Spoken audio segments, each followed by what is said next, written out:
Aboard the Ulysses, a sense of excitement and apprehension permeated the air. The ship, a gleaming testament to human ingenuity and ambition, hurtled through the cosmos, its crew a blend of seasoned spacers and eager newcomers. Captain Elena Harris, a veteran of space exploration with steely eyes and a calm demeanor, stood on the bridge, gazing into the endless sea of stars. Beside her, First Officer Rajiv Singh, known for his quick wit and exceptional piloting skills, monitored the ship's trajectory. "Looks like we're on course, Captain. If everything goes to plan, we should be seeing our new home in about 3 weeks' time," Rajiv commented, his eyes never leaving the control panel. Elena nodded, her mind racing with the responsibilities that weighed on her. "Let's hope it's as promising as the reports suggest. Humanity could use some good news." Their moment of quiet contemplation was interrupted by the ship's communication officer, Lieutenant Zoe Chen. "Captain, we're picking up a distress signal. It's weak, but it's there." Elena and Rajiv exchanged a glance. "Plot the source, Lieutenant. Let's not forget, we're explorers as well as colonists," Elena decided. As the crew set to work, the mood shifted. An uncharted system meant unknown challenges, but also the potential for discovery. The ship's science officer, Dr. Liam O'Connor, a man of science with a boundless curiosity, approached the bridge with visible enthusiasm. "Captain, if there's something out there, it could be a major scientific discovery. We have to check it out," he urged. Elena weighed his words. "All right, but we approach with caution. Safety of the crew is the top priority." In the mess hall, the news of the distress signal sparked a mixture of excitement and unease. A group of engineers, including Maria Gonzalez, a young and spirited engineer, and her mentor, veteran technician Alexei Ivanov, debated the possible origins of the signal. "Could be a stranded ship, or maybe some long-lost colony," Maria speculated, her eyes bright with excitement. Alexei grunted, "Or it could be a trap. Space is full of unknowns. Best be prepared for anything." As the Ulysses changed course, the crew felt a surge of anticipation. The routine of their long journey was broken, replaced by the thrill of the unknown.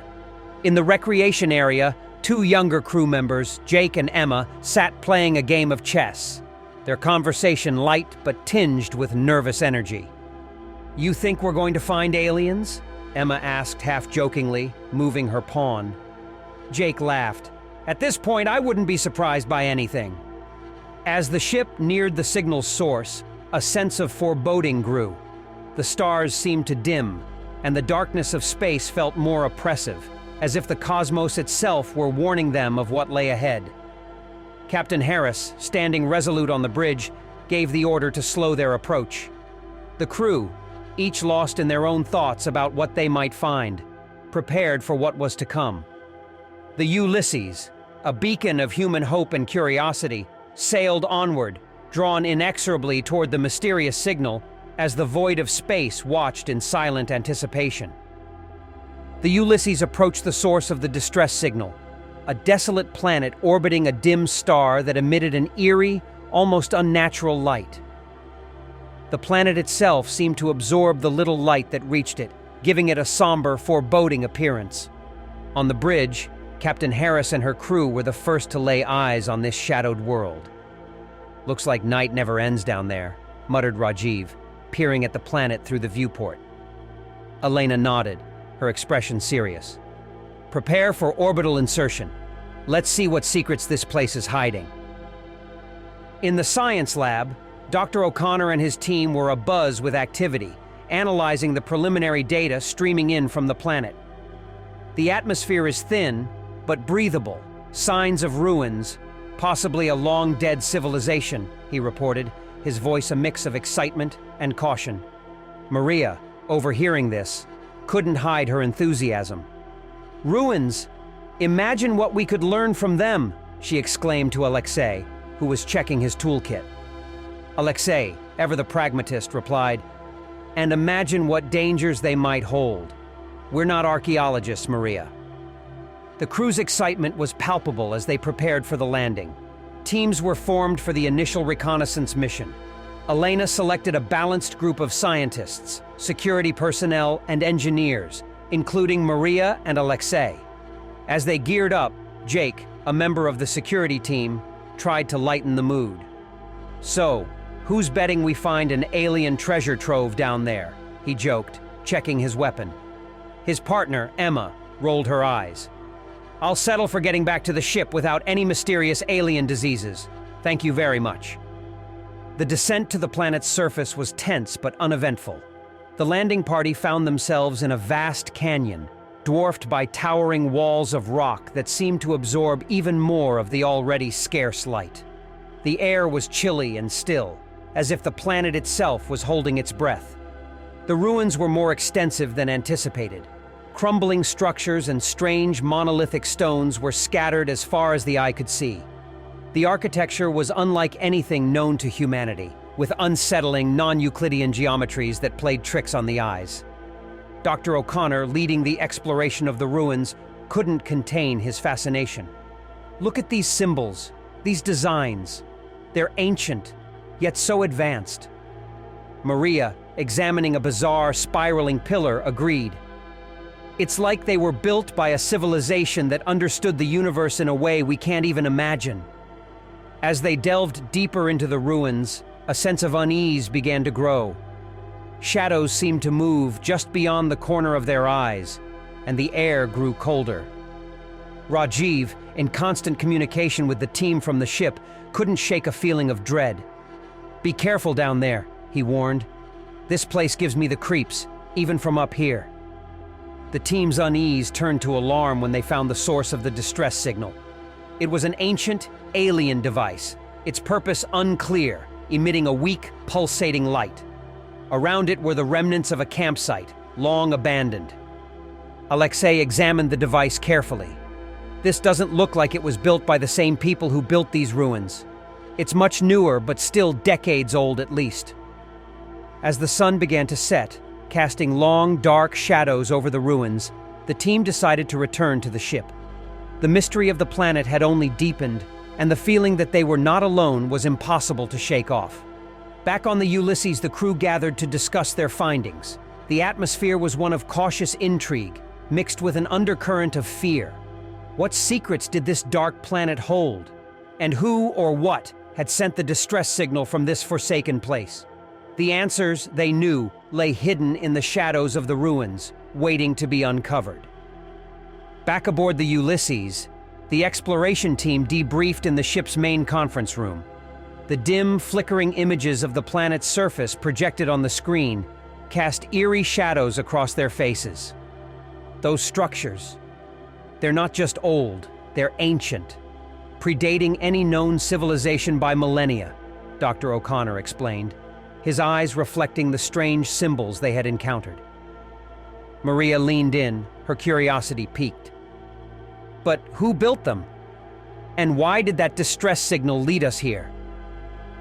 Alexei, rubbing his chin thoughtfully, added, "And what's with that device? It's like nothing I've ever seen." Captain Harris, standing at the head of the table, listened intently. "We need answers. Tomorrow we'll send a team to investigate that device further. Be prepared for anything." That night, as the crew rested, an unsettling atmosphere enveloped the ship. Strange, indistinct whispers seemed to echo through the corridors, emanating from no discernible source. In their quarters, crew members tossed and turned, plagued by vivid, disturbing dreams. In one such room, Emma woke up with a start, her heart racing. She glanced over at her roommate, Sophia, who was also awake, an uneasy look on her face. "Did you hear that?" Emma whispered, her voice barely above a breath. Sophia nodded, sitting up. "It's like voices, but not quite. I can't make out any words." In the mess hall the next morning, the crew gathered, many wearing the same haunted expressions. Over cups of coffee, they shared their experiences of the night. Jake, trying to dispel the tension, joked, "Maybe the ghosts of the planet are having a party, and we're all invited." Rajiv, who had spent the night on the bridge, joined in. "If they are, they could at least offer us some space wine." But the laughter was short-lived. As the reality of their situation set in, They were far from home, on a mysterious planet that seemed to defy the laws of nature and sanity. As the second exploration team prepared to leave, Captain Harris addressed them. "Stay in constant communication and report anything unusual immediately. We can't afford to take any risks." Maria, part of the team heading down, nodded. "We'll figure this out, Captain. There has to be a logical explanation." The team descended to the planet's surface once again, this time heading straight for the alien device. The ruins seemed even more ominous in the daylight, shadows stretching long and deep between the ancient stones. As they approached the device, Dr. O'Connor's instruments began to pick up strange readings. The energy signature. It's unlike anything I've ever seen. It's almost as if it's alive. Maria, examining the device up close, found what appeared to be inscriptions on its surface. These symbols, they're similar to the ones on the ruins, but different, more intricate. Alexei, monitoring the device's energy output, warned, "Be careful. We don't know what this thing is capable of." The whispers seemed to grow louder around the device, filling the air with an oppressive sense of dread. The team worked quickly, gathering as much data as they could, but the feeling that they were being watched was inescapable. Back on the Ulysses, the rest of the crew waited anxiously for updates. Rajiv, staring at the live feed from the planet's surface, muttered, "What have we stumbled upon here?" As the day drew to a close, the team returned to the ship with more questions than answers. The device remained a mystery, its purpose and origin a puzzle that seemed to defy solution. That night, the whispers returned, louder and more insistent. The crew of the Ulysses, each in their own way, began to realize that they had encountered something beyond their understanding, something ancient and possibly malevolent. The darkness of space, once a symbol of human ambition and curiosity, now seemed to hold a new, more sinister meaning. The Ulysses crew, now deeply unsettled by the mysterious events surrounding the planet, convened again in the conference room.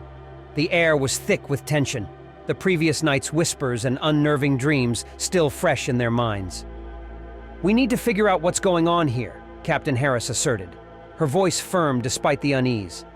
"That device, those ruins, they're key to understanding this place." Dr. O'Connor, poring over the data they had gathered, looked up.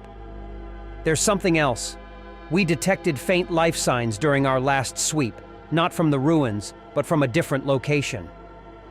Rajiv raised an eyebrow. "Life signs? On this dead rock?" The team decided to investigate the new signal.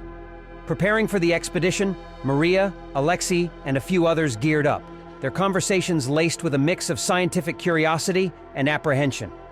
As they descended to the planet, Emma, part of the security detail, checked her equipment, trying to stay focused.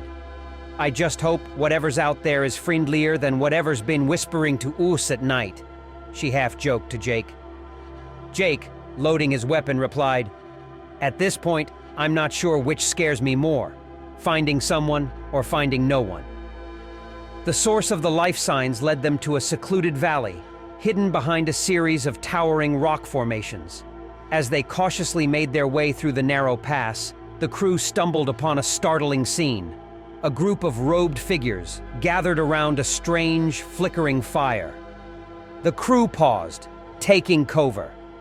Captain Harris, observing through a binocular device, whispered into her comms, "Hold position. Let's observe for now." The robed figures seemed to be performing some sort of ritual, their chants echoing eerily in the still air. Their robes were adorned with symbols similar to those found in the ruins and on the device. Dr. O'Connor, whispering to Maria, said, "This is incredible. They look human, but how is that possible?" Maria, her eyes wide with disbelief, replied, "Maybe they're descendants of a lost expedition, but their technology? It's unlike anything we've seen." As the team watched, one of the robed figures stepped forward, raising their arms to the darkened sky. The fire seemed to pulse in response, casting bizarre shadows across the scene. Suddenly, one of the figures turned, as if sensing the presence of the Ulysses crew. The team quickly retreated, avoiding detection.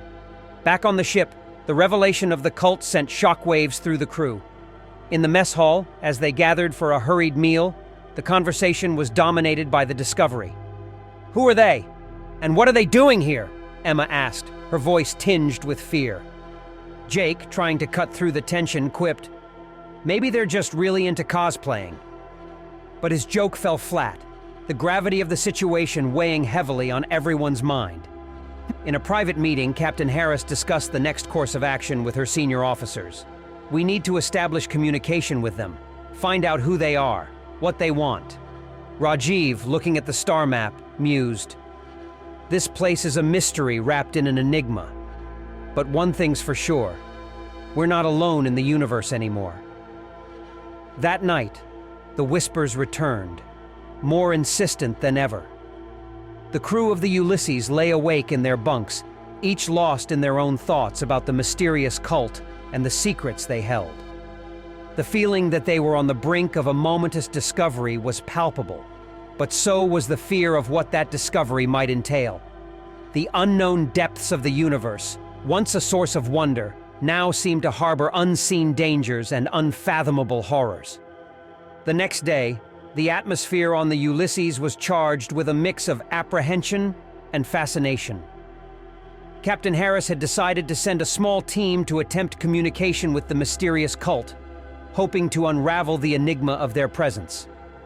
In the preparation room, Maria, Alexei, Emma, and Jake were gearing up, each dealing with the tension in their own way.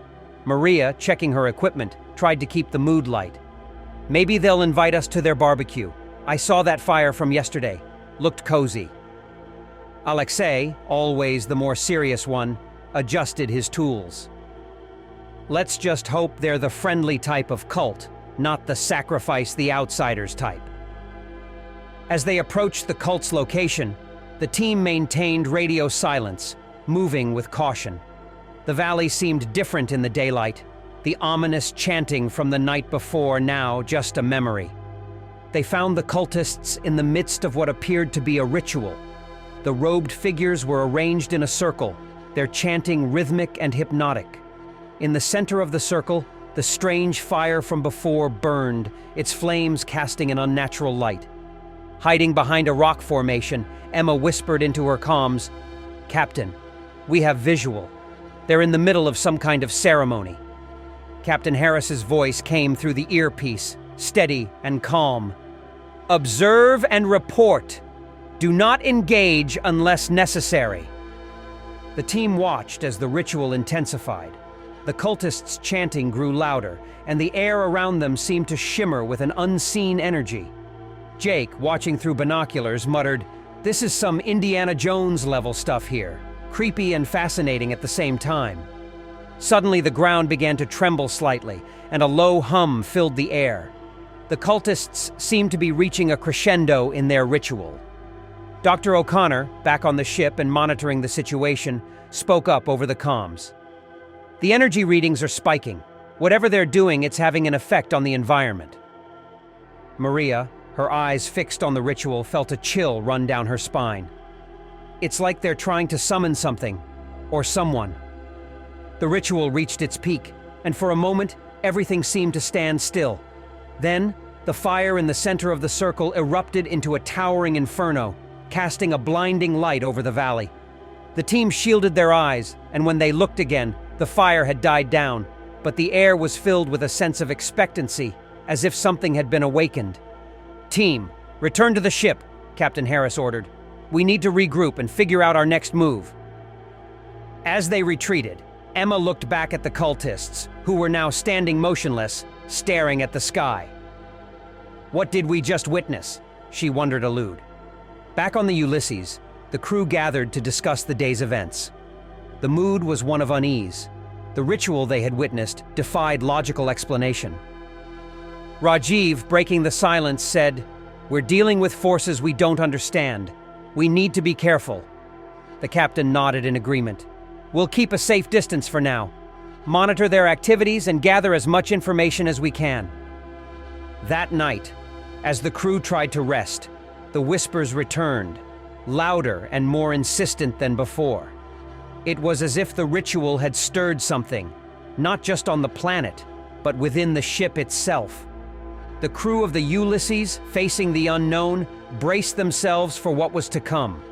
The dark depths of space, once a symbol of humanity's reach and potential, now seemed to echo with unseen threats and hidden terrors.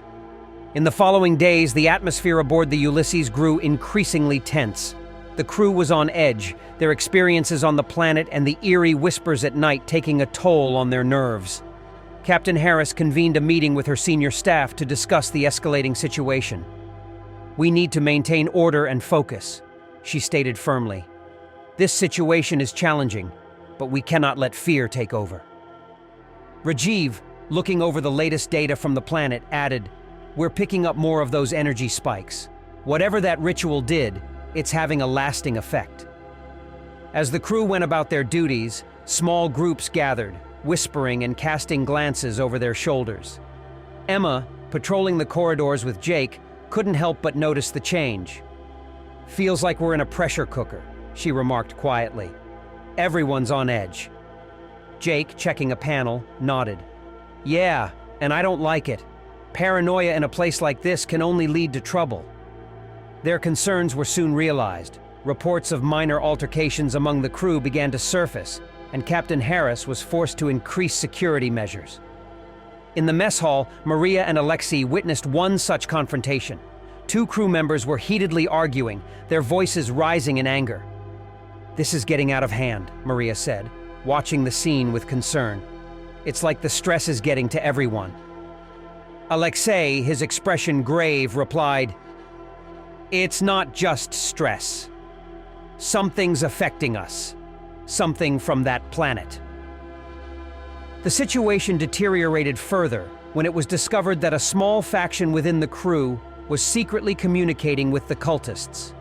The revelation sent shockwaves through the ship. In the conference room, Captain Harris and her officers confronted one of the conspirators, a young technician named Daniel. "Why, Daniel? Why contact them?" Elena demanded, her voice a mix of anger and disbelief. Daniel, his eyes haunted, whispered, "They promised answers. Enlightenment. You don't understand. They've seen things, know things about the universe." The extent of the cult's influence was more profound than anyone had anticipated. Factions formed among the crew, with some falling under the sway of the cult's promises of knowledge and power. In the engine room, Maria and Alexei worked in tense silence, the air thick with unspoken fears. Maria broke the silence. "Alexei, do you think there's any truth to what Daniel said?" Alexei paused, then replied, "I don't know, Maria. But I do know that playing with forces you don't understand is a dangerous game." The whispers at night grew louder, more coherent. They filled the corridors of the Ulysses, seeping into the crew's dreams, twisting them into nightmares. Sleep became elusive, and paranoia spread like a virus. One night, as Emma lay awake in her bunk, she heard the whispers morph into a clear, distinct voice, calling her name. She shook Jake awake, her voice trembling. "Did you hear that? It said my name." Jake, groggy and disoriented, listened for a moment, then shook his head. "I don't hear anything, Emma. Try to get some sleep." But sleep was the last thing on Emma's mind. The whispers continued, now a cacophony of voices, each calling out to members of the crew, pulling them deeper into madness. As the Ulysses drifted in orbit around the shadowed planet, the divide among the crew grew. Trust eroded, and the once united team began to fracture under the weight of fear and the seductive promises of the cult. The darkness of space, once a gateway to the stars, now seemed to hold them captive in a nightmare from which there was no escape. The situation aboard the Ulysses had become dire.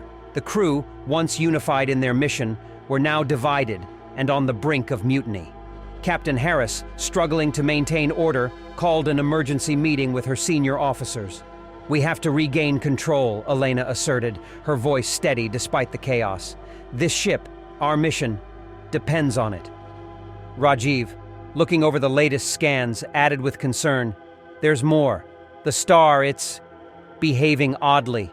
Its light is fluctuating in patterns that don't make any sense. In the crew quarters, the tension was palpable. Emma and Jake, trying to stay focused on their duties, found themselves caught up in the growing unrest.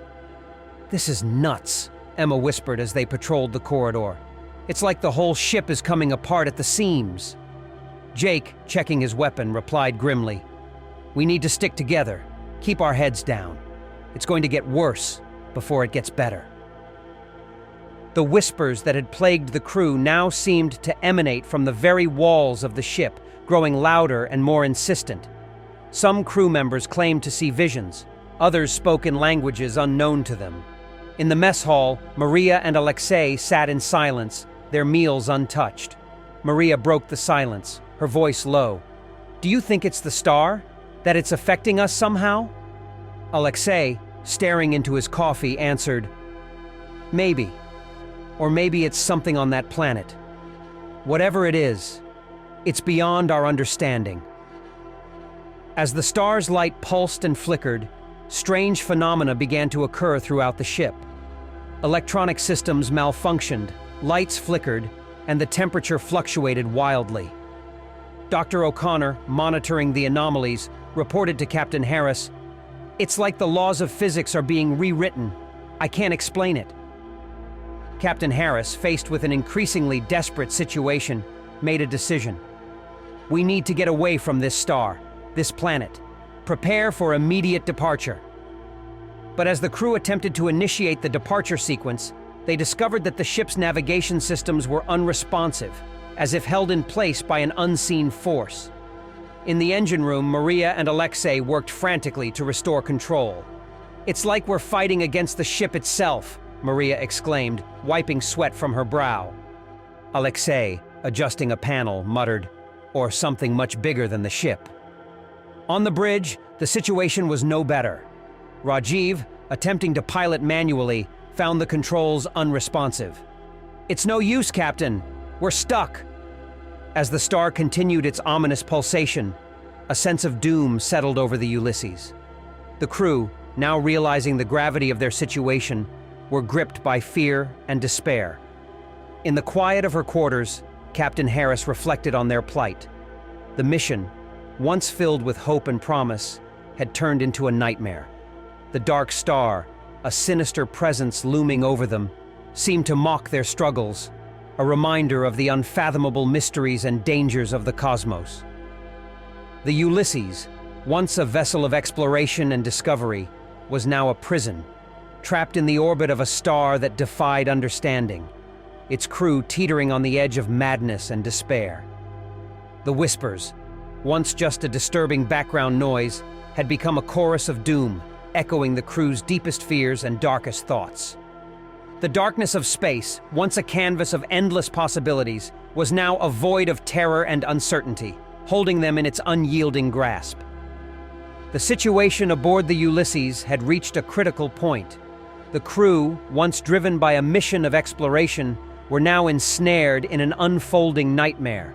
The dark star's pulsating light grew more intense, casting an ominous glow throughout the ship. In the ship's lab, Dr. O'Connor and his team were analyzing the latest data in a desperate attempt to understand the phenomena. "The energy patterns are off the charts," he said, his voice tinged with both fear and awe. "It's as if the star is alive." Maria, who had joined the team in the lab, looked up from her console. "Alive? Stars can't be alive, can they?" Dr. O'Connor shook his head. "In normal circumstances, no. But these are far from normal circumstances." On the bridge, Captain Harris and Rajiv attempted to devise a plan. "We need to send a distress signal, get some help," Elena suggested, her expression grim. Rajiv, working on the communications panel, replied, "I'm trying, but it's like the star is jamming our signals. We're completely cut off." The whispers that had haunted the ship now grew into audible voices, speaking in unison. They echoed through the corridors, a chorus of indistinct words that seemed to come from everywhere and nowhere. Emma, patrolling the ship with Jake, clutched her weapon tightly. "Do you hear that? The voices.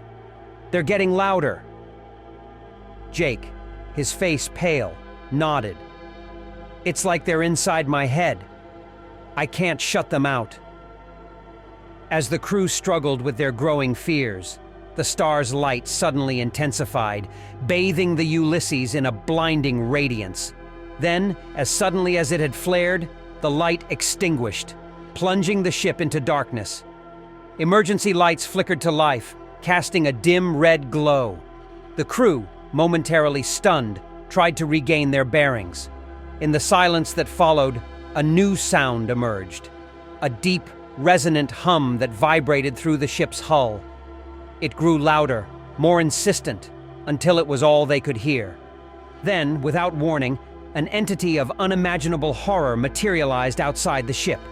It was an amorphous mass of darkness, with writhing tentacles that reached out towards the Ulysses. On the bridge, the crew stared in disbelief at the creature on the view screen. "What is that?" Elena whispered, her voice barely audible over the hum. Rajiv, his eyes fixed on the screen, replied, "I don't know, but it's looking right at us." The entity seemed to pulsate with a malevolent energy, its presence alone causing a sense of dread to wash over the crew. The whispers in their heads grew louder, now clearly the entity's voice, infiltrating their thoughts, sowing madness. In the engine room, Maria and Alexei felt the ship shudder as the entity's tentacles made contact with the hull. "It's attacking the ship!" Maria cried out, her voice filled with panic. Alexei, struggling to maintain control, shouted back, "We have to do something, anything to get away from it!" But their efforts were in vain. The entity enveloped the Ulysses, its dark tendrils infiltrating the ship, breaching the hull. The crew, helpless to resist, were consumed by terror. As the entity's presence overwhelmed the ship, reality itself seemed to warp and twist. The laws of physics, the very fabric of space and time, bent under the will of the cosmic horror.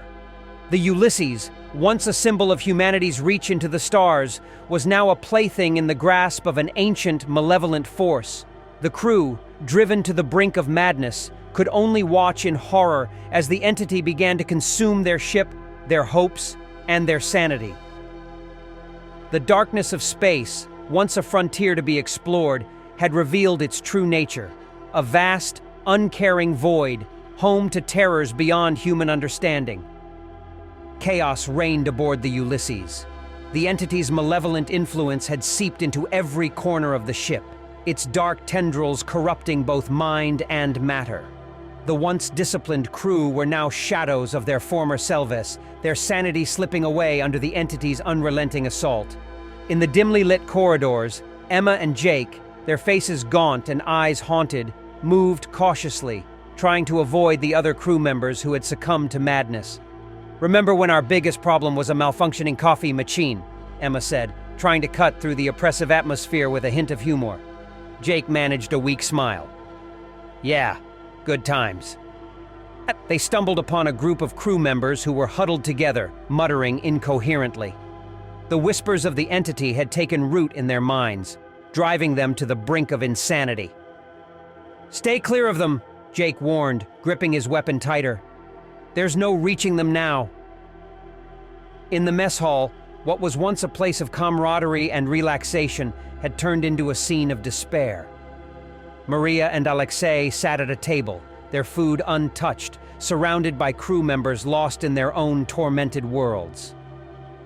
"We need to keep it together, for all our sakes," Alexei said, his voice barely above a whisper. Maria nodded, her eyes reflecting the flickering emergency lights.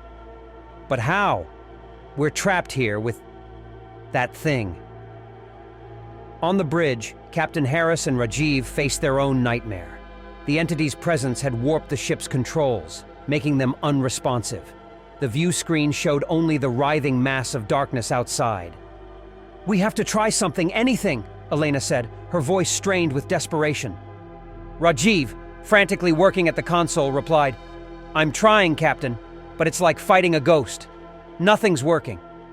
The entity's influence was not just psychological.